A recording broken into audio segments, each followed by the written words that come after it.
Thank you for staying with us.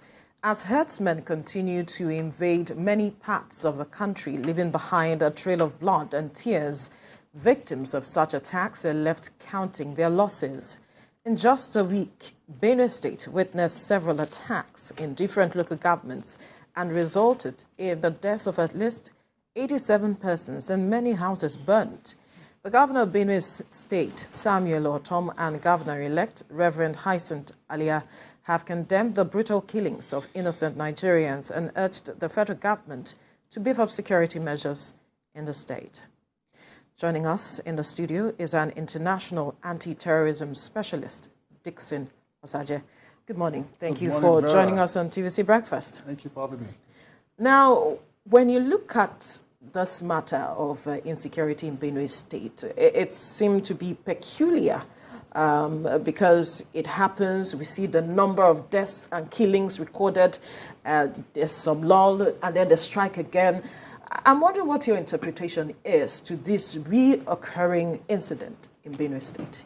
I think it's becoming a lifestyle, a negative lifestyle, which is discouraging, which is demotivating and disturbing, because it seems human lives is losing value in the Nigerian space, and very disturbing that 87 people killed within the span of 10 days. It's actually 134, according to the report of the governor, in 5 days. Yeah, 134 lives gone in 5 days. I say about 134 generations have been wiped out by this unnecessary human being. And what bothers me most is that these guys come, they live their own government, because most of them live in their government space, you know, in the bushes, and they advance to the villages, carry out their action, move to the next village, carry out their action, move to the next village, carry out their action, and it seems that there is no security. Presence of government. Yes, presence of government, that's the right word, and absence of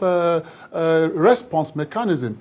Because when it comes to security measures, you have the reactive measures, you have the response measures, and you have the proactive measures.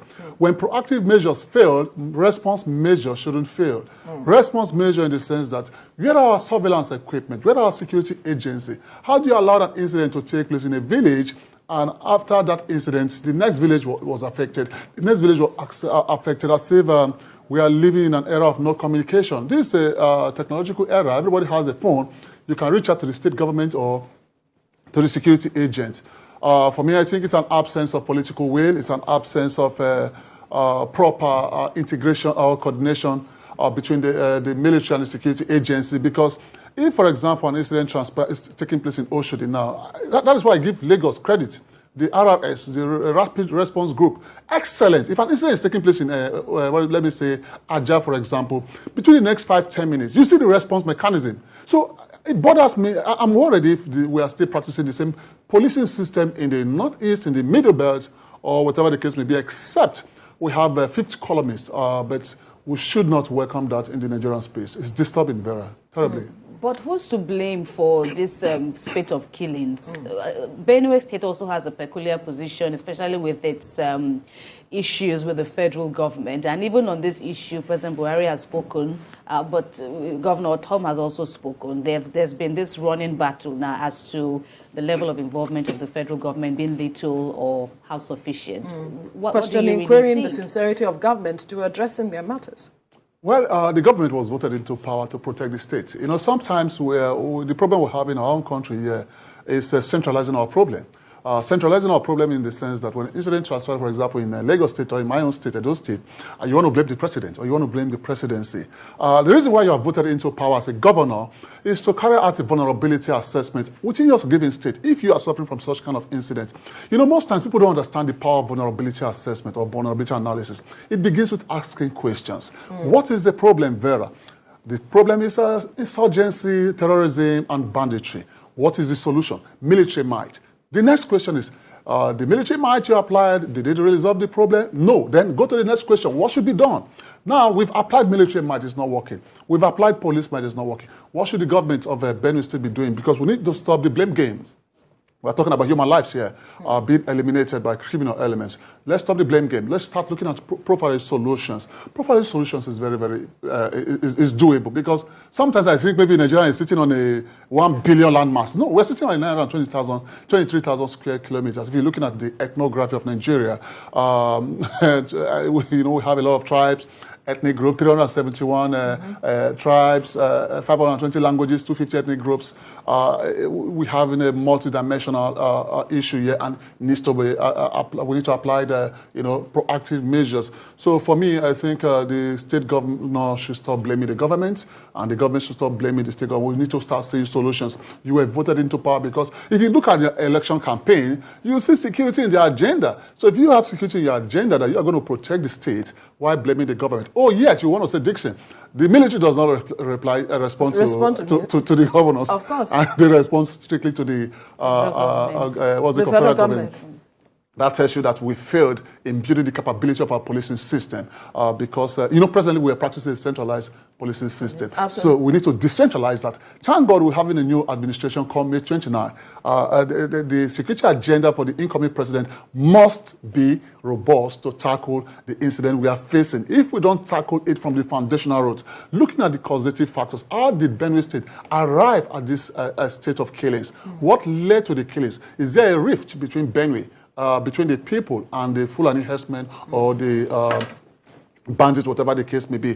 What is the solution being profiled? Because President, as it is, the state governor said he suspended the vigilante group to allow, the herdsmen to leave the state. And I asked myself a question, why are you suspending these guys to allow the herdsmen to leave the state? What if during the period of suspension, or during the period you suspend these guys from working, these herdsmen carry out more attacks and kill more people?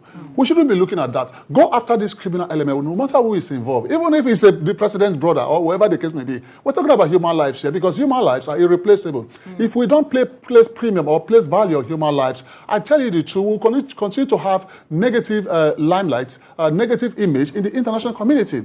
And if we talk about image, we're talking about tangible and intangible image here. So people will think Nigeria is not a restful place or a peaceful place for you to carry out business. It's affecting us globally. So the state governor must go back to the drawing board, call for a security meeting. The military and the police should leave this egoism of a thing, because everybody wants to take glory. No effective. You think that's what the issue is? Most times, I think that is the issue. If I want to ask the Benue State governor, where is your command control center in Benue State? If you have a command control center, you need to have the military there, you need to have the police, you need to have other sister agencies in the command control center. Then when an incident transpired, if, for example, someone is raising an alarm that something is taking place, or there's a crime in progress, let me say in Otukpo, for example, then it goes to the command control center. They decentralize the information. Then we're talking about surveillance here. These guys move within a territory. They don't fly. Like, they are not winches. They are human beings. They move around. So if I will ask, where are all the helicopters? Because most times we are not even using helicopters. I was watching a film just 2 days ago where somebody committed a crime and they were chasing him with a helicopter. Where do you want to run to? So the helicopter, if they need to deploy a helicopter just for surveillance purpose, it's going to help the state government. But for here, I don't think people are ready to even purchase surveillance equipment to mitigate the state of crime in their state. It's disturbing. But what do you think this criminals, what is their target really? As in demystifying the problem, perhaps we want to also wear the cap of these guys to know what they're after, what they want. Centralization, certification of crime. Our government in the past few years have certified crime, which is very painful. Certified crime in the sense that I'll see government sending officials to go and discuss with bandits, to go and negotiate with bandits. Negotiating with the enemy is a sign of weakness. We have not gotten to that stage. Nigeria is a sovereign state. We have the military, we have the police, we have all our security agents in place. Because, for example, I'm sorry, because they even went as far as going on to an IDP camp, and one would have wondered, these people even left their ancestral homes now to seek refuge at the camp. Because of them. And they're not saving the camp. And now they come, they target them. What do they want? What are they after? Kemi, that is a good question. You see, the resumption of this banditry is disturbing. During the presidential and the governorship campaign, I was thinking maybe they finally repented, or maybe they've taken a departure from their evil ways. I never knew they went on holiday, or maybe they went to also cast their vote. I'm talking about the criminal elements here. But all of a sudden, after election, we begin to hear bad news. Now, earlier when I was talking about certification of crime, I call it certification of crime because if we don't punish people for what they do, you are certifying crime. You are telling the world that Nigeria is a place you come and commit crime. After committing that crime, you go and tell the government, oh, we have repented, just like I'm seeing some repentant program going on. I'm not against DDR. If you want to carry out an effective DDR, you need to check the consequence of that DDR. For example, somebody come and kill someone's father, kill his mother, and at the end of the day say he's repented. Then negotiating with these terrorists, he said, no, we don't do that. Let it not be a game plan. It shouldn't be a game plan, because some years ago, I even see the governor of Katsina State taking pictures with some terrorists, or they send people to go and negotiate with them. I say, hey, don't play with the devil because you are playing with fire, because each time you negotiate with this guy, I tell you, you are playing with fire, because they know what they want. What do they want? One, they've seen the vulnerability of our security agents, and two, they believe that Nigeria is a space whereby they can stop the federal government and get what they want. Now, in terrorism management, people think those that are killed are the victims. No, the first victim are the government. It's the government. If governments see themselves as first victim, they will understand the reason. They will know that they are supposed to put in appropriate measures to mitigate the high speed of insecurity. Those victims that were killed by, or the people that were killed by these guys, they never offended these terrorists. They never offended these bandits. But they want to put shame on the government. They want to shame the government globally, to suppress the government and ensure that they push what they want to the government. So now, if we want to get this, like the IDP camp, you rightly said, they ran away from these terrorist guys, and they said they went to IDP camp. Now, how did they get entrance into the IDP camp? Is it an open space? If you put these guys in an open space, you are doing a bad job. It is an intentional error to fetch people from a disaster-prone environment, take them to an IDP camp that's not protected. What is the perimeter fencing of that IDP camp? Now, how do they gain access? That's the issue, because this matter of the IDP camps particularly, the government had promised 10 billion naira to, I think, relocate them, to settle them in the state. And they have been asking, the community have been asking government, where is this money? When is the money coming? When is the money coming? That goes back to the question of the sincerity of government to addressing this matter. If you had promised to give them some amount of money, why not do it? Where is the money? They have been asking for it. And so it goes back to the question, the sincerity of government, because they are now saying that the government is not being sincere with them at addressing this matter that is going on in the state for years now. Even recall the governor was also attacked at some point. In, I think, 2021, when he went to the farm, he was attacked. His convoy was attacked, and he had to run into the farm. We did not see anybody that was arrested or questioned with regards to that. So it goes back to this same question. How sincere is government at addressing this matter of insecurity, not just in Benue State, but across the country? That's where it boils down to political will. We don't have the political will here in our country. It's disappointing. It's painful, Vera, because when I was growing up, I attended a public school. When I was growing up, there's this song we just think that Nigeria is a promised land.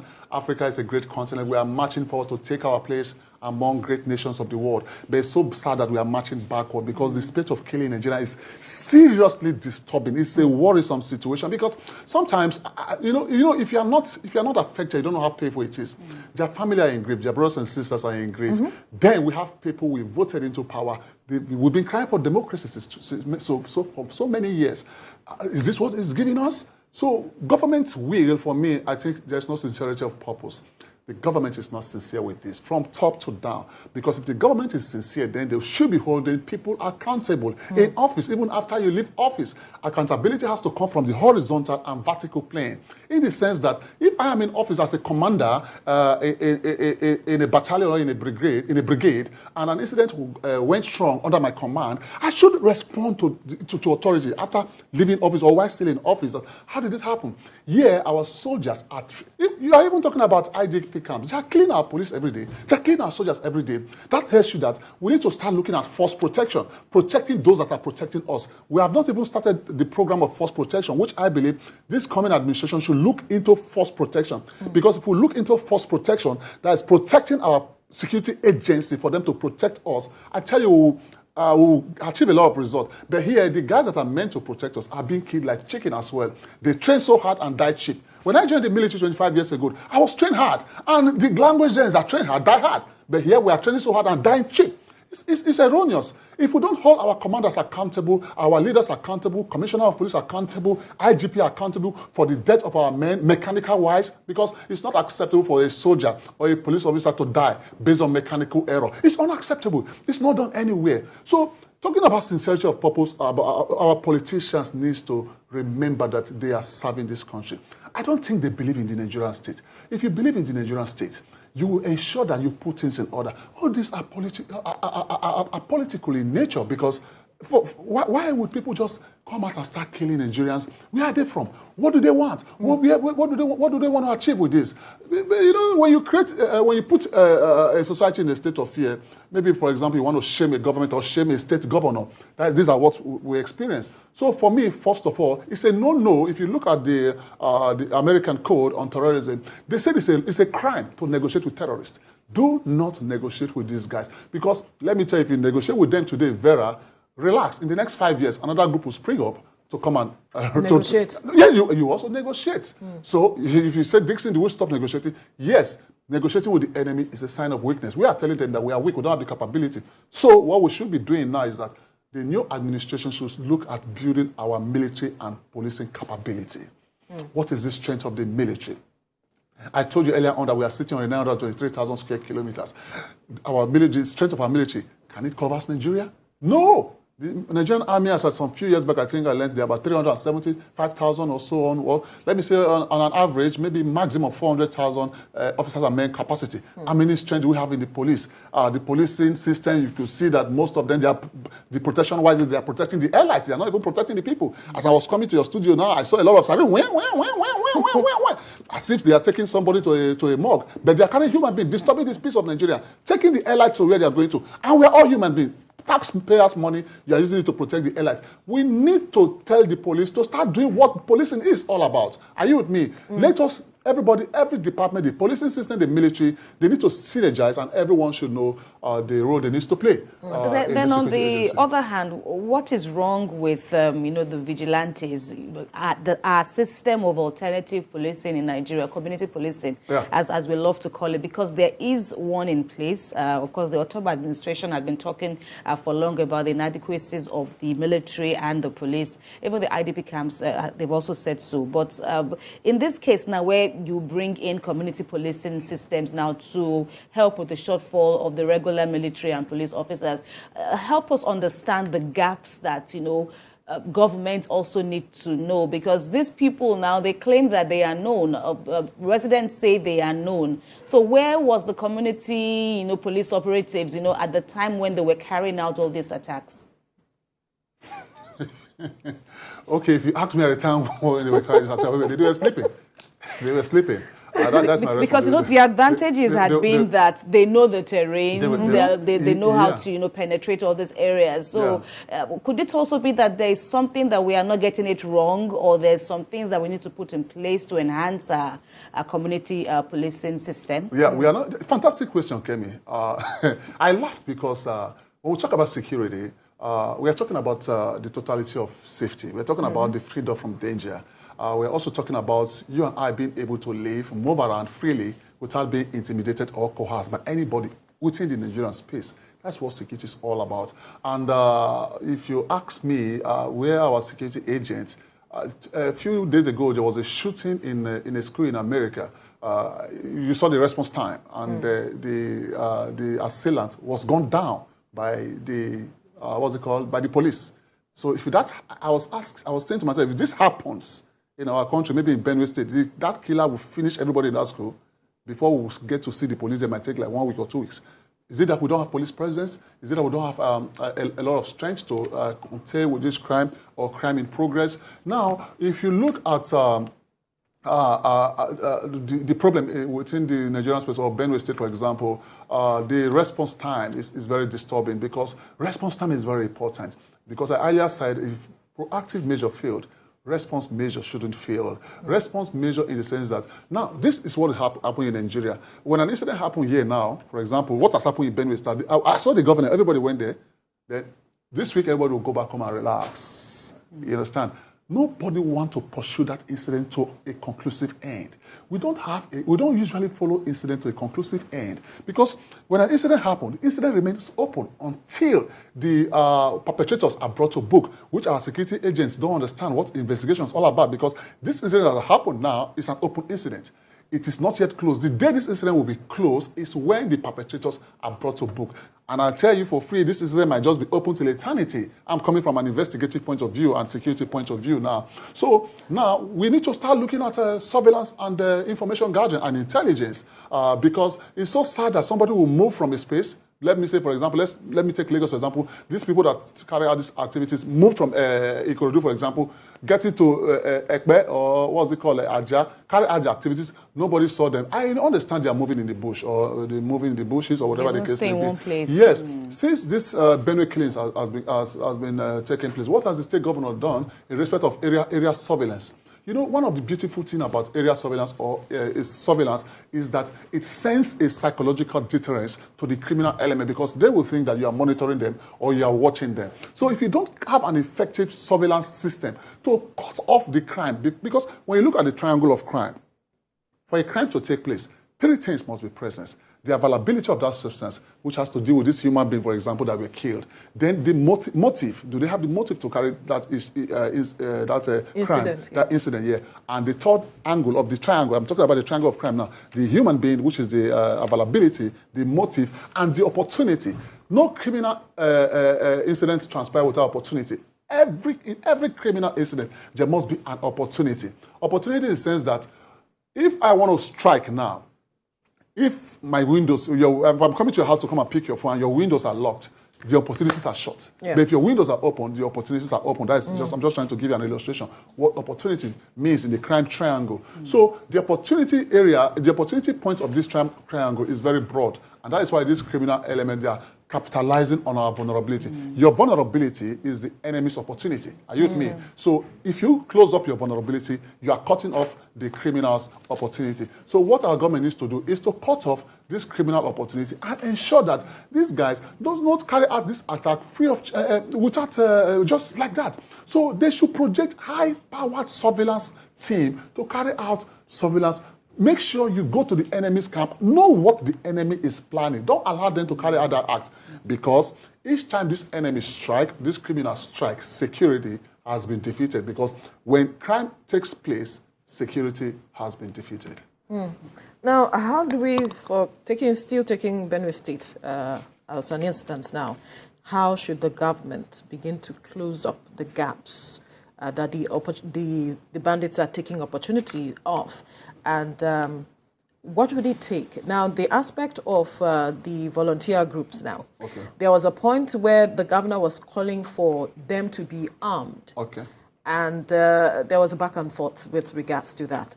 And I am wondering, perhaps, if that had happened, though we know the law and how it goes with regards to arming anybody outside of the police, would that close these gaps of opportunity that the bandits or the terrorists are taking chances with regards to attacking these people? First of all, we want the government to make their governable space or governable for these criminal elements. They take their shelter. For example, I'm here in TVC station. I left my residence down here. Are you with me? Just like this criminal element. They leave their own residence. They don't live in cities. They don't live in the village. They live in the bushes, which is to say there is no government presence there. That is ungovernable space. Yeah. Are you with me? Make the ungovernable space ungovernable for them. How do you make it ungovernable for them? The military should go there and visit them. Deliver them with the deliverables by day and by night. Not go and deliver some items there, come back and relax. No, decimate them by day, decimate them by noon, decimate them by night. Don't allow them to plan. Don't allow them to regroup. Because most times, I don't know, maybe perhaps we don't have the capability or the strength. There was a time the government combed the forests across the state. Maybe it's not welcomed. If it's welcomed, then they should maintain the momentum. Because when it comes to security, don't respond to crime and relax. Respond, hold the territory, and also ensure you reassess the situation. That is why when you talk about risk, Having carried out every measures or put in every measures, you need to assess the situation. Okay, are they trying to regroup? Visit them. Are they trying to regroup? Visit them. Security is achievable, Vera. It is achievable. And here in Nigeria, security is achievable, highly achievable. The only thing we are going to feel is that when you hit them and come back home and relax, they regroup because they need strength to rise. So what we need to start looking at is that we need to engage them by day, engage them by noon, and engage them by night. If we don't do that, we are giving them power to plan, regroup, and strike, go back to your government space. Right, and that brings us to the issue of, beefing up the security Yeah, force. Because that's what I was asking. should Should they be arming those volunteer groups now as it stands to beef up security? Sometimes with the disadvantage of harming volunteer groups or whatever the case may be, you never can tell who is who, or perhaps maybe one of them are giving information to this criminal element, and that is where the decentralization of our security agents policing system is very, very essential. Community policing is philosophical in nature. People just think it's for you to just carry some people, give them. No, it's a mindset. It has to deal with one-on-one engagement between the people and the police, or the people and the criminal, in engaging them, whatever the case may arise. So for me, looking at the short-term plan for now is that the government of, Benue State needs to, speak to the state government. If they need to arm the youths, not just arming them, carry out an assessment, train them properly, vet them as well, because you don't go and give a criminal a gun to protect the state. Vet them very well. Having vetted them, then you should see how you're going to push them to the crime-prone area, not just the youth, because one thing you need to understand is that you need to know where the threat is coming from. For example, if the threat is coming from Otorupo and the Tor or TV land, you go there, carry out an assessment, project them in that very environment. All right, now, my question is, it is obvious that the incoming administration, talking about the governor-elect for the state, as well as the president-elect, both have their work cut out for them. Now, how would you want them to address this matter? Earlier, you have spoken about looking at increasing the number of security personnel that we have. What other things should we be looking at, especially the low-hanging fruits, to addressing this matter such that the people of the state can feel the presence of government and they can sleep with their eyes closed? Punishment is very important. Some few months ago, years ago, the federal government said they've identified about 400 sponsors of Boko Haram. To date, we've not heard the name calling or shaming of these guys. United Arab Emirates jailed 5 sponsors of Boko Haram, but yet here in Nigeria we've not arrested any or jailed any sponsors. I don't know, maybe the federal government is afraid of these people that are sponsored, because they were the one that told the Nigerian people that about 400 people has been identified. Let them go ahead and name these people. Then, if they need to pass through the administration of criminal justice system, Vera, I tell you that was very important, because one beautiful thing about punishment is that it works in both specific deterrence and general deterrence. If people are punished for the crime they commit or for terrorism or whatever the case may be, others will sit up. But if you still stay in a country like Nigeria where people are not punished for the crime they commit, I tell you, crime will continue to flourish, because the only reason why crime flourishes is because people are not being punished. But let's not forget, crime will live with us till eternity. We are going to live with crime till eternity.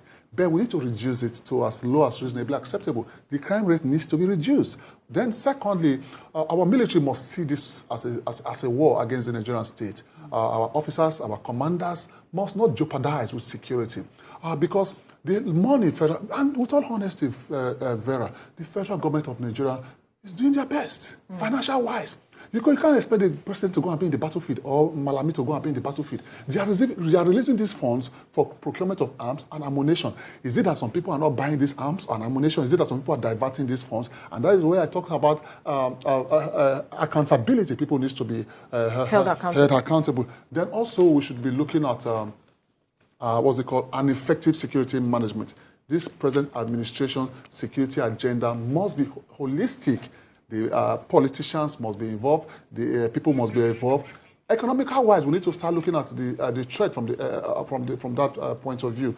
Then, if we have an holistic plan, then let there be synergy between the Nigerian police. Because sometimes when an incident happens, you see DSS release statement, police will release statement.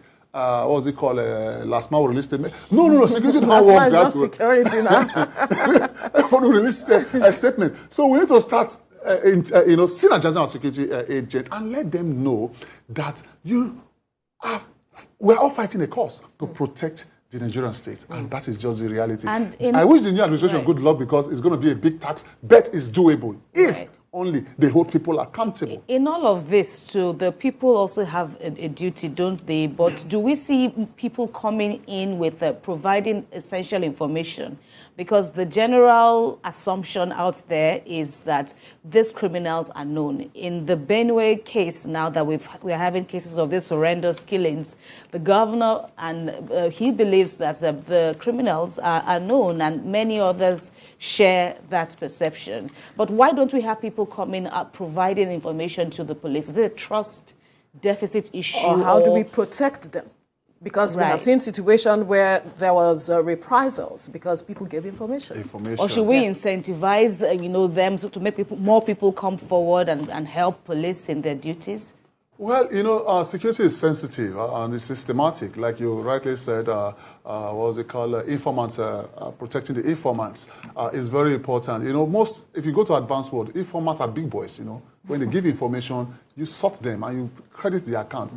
Before Osama bin Laden was captured after many years, Americans spent a lot of billions of dollars to get to him. Intelligence is very important, and that is where this new administration, like you rightly asked, should build more of a robust counterintelligence agency, because these criminals we are talking about also have intelligence network.